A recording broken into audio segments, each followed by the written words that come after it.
Hello বন্ধুরা, welcome back to my channel. তো সবাই কেমন আছো? আশা করছি ভালো আছো। এইগুলো কি বলো তো, এগুলো হচ্ছে অষ্টমী ছাতু। অষ্টমী ছাতু না খেতে খুব ভালো লাগে, তবে বাপের বাড়িতে আমি খুব একটা খাইনি, আর এখানে আবার অষ্টমী ছাতুটা খুব খাই। তবে আমি কোনোদিন এখনো রান্না করিনি, আর যতবারই আমাদের এখানে অষ্টমী ছাতু হয়েছে ততবারই কোনো কারণবশত আমি ছিলাম না, অতএব আমি কিন্তু অষ্টমী ছাতুটা সেইভাবে খাইনি। আর এই যে দেখছো জলটা কতটা নোংরা বেরিয়েছে, ছাতুটাকে প্রথমে বেছে নিয়ে নুন জলে ভিজিয়ে রেখেছিলাম। এরপর এই পাত্রটা থেকে তুলে অন্য আরেকটা জায়গায় দিয়ে সেখানে আবার একটু নুনের সাথে হলুদ মিশিয়ে ছাতুটাকে ভেজাবো। তাহলে কি হবে, সমস্ত নোংরাগুলো জলেতে বেরিয়ে যাবে। যেহেতু এই ছাতুটা মাটিতে ফোটে, সেহেতু নোংরা মাটি কাদা এরকম লেগে থাকে, সেই জন্যই জলে ভিজিয়ে দিলে সেগুলো সব ধুয়ে মুছে সাফ হয়ে যায়। তাহলে ছাতুটাতে আর মাটি মাটি লাগে না। এই যে দেখছো নোংরাগুলো রয়েছে, এগুলো হাতে করে এই যে ডগরে দিলেই চলে যাবে, কেননা ছাতুটা ভেজানো আছে বলেই। তোমরা অষ্টমী ছাতুটা কি এই কি নামে জানো আমাকে অবশ্যই কমেন্ট করে জানাবে, আর কে কে পছন্দ করো সেটাও জানিও। আমার রান্না সমস্ত কমপ্লিট, ছাতুটা মা করবে, কারণ আমি ছাতুটা কোনোদিন করিনি।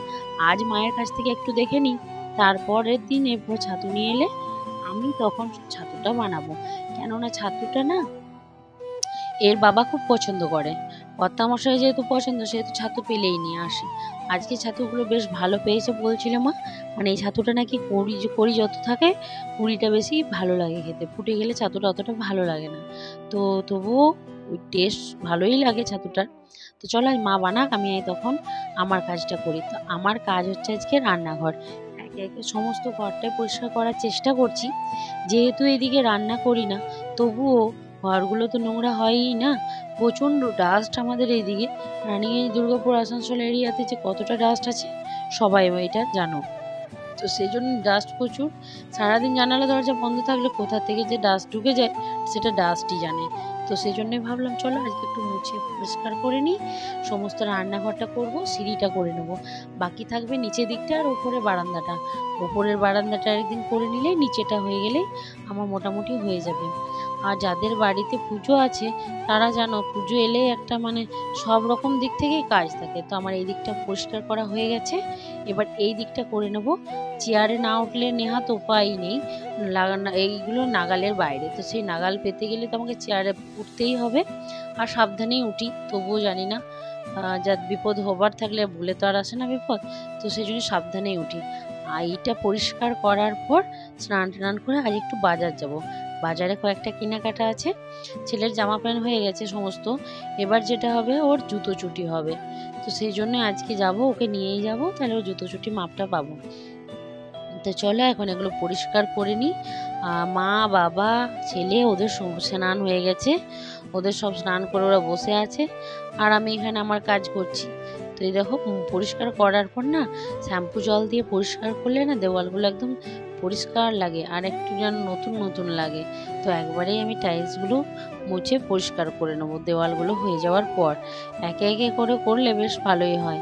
তো চলো, পুজোর যাদের বাড়িতে পুজো, তাদের পুজো শুরু হওয়ার থেকে শেষ অবধি কাজ লেগে থাকে। তো চলো এখন স্নান টান করি, কাজগুলো করি। তারপরে একবারে স্নান টান করে খাওয়া দাওয়া করে একটু রেস্ট করে চলে এসেছি বাজার। এই যে দেখছো পিছনের বাড়িটা খুবই সুন্দর বাড়ি, তাই ভাবলাম একটু শেয়ার করি। মা, ছেলে, আমি আর কর্তামশাই আমরা তিনজনে এসেছি রানীগঞ্জ বাজারে। তো 12 মাসই দুর্গাপুজোর ভিড়, তো সেই জায়গায় এখন তো আবার দুর্গাপুজোর মরশুম চলছে, মানে ভিড়টা বুঝতে পারছো তো কী পরিমাণ হয়, ভিড়টা প্রচুর পরিমাণ। আর এমনিতেই তো 12 মাসই রানীগঞ্জে তোমরা জেনেই থাকবে, পা নামালে গাড়ি থেকে পা তুলতে হয় না, পা নামিয়ে নামিয়েই যেতে হবে একদম পাঞ্জাবি মোড় পর্যন্ত, মেন গেট রোড পর্যন্ত।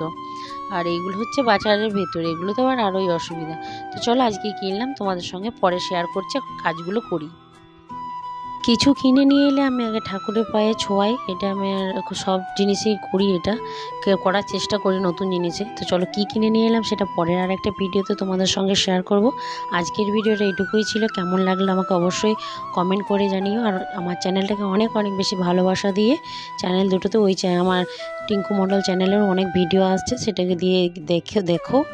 আর চ্যানেল দুটোকে অনেক অনেক বেশি লাইক, কমেন্ট, সাবস্ক্রাইব করে দিও। সাবস্ক্রাইব করে বেল আইকনটা অবশ্যই প্রেস করবে। এই ছিল ভিডিও, ভালো থেকো, সুস্থ থেকো, ফিরে আসবো একটা অন্য ব্লগে। বাই।